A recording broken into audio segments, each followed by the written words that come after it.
dagan daydayaya dumarka ku nastaan daydayaya qalbiga tajisan daydayaya dawaya dhaban daydayaya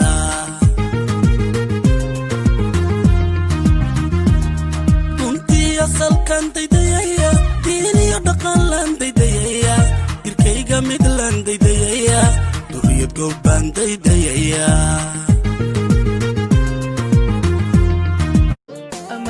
sid ruuxu yahay haatan iska kale noqon miyay wada maalaya kalgacal wada muusada miyay wada maalaya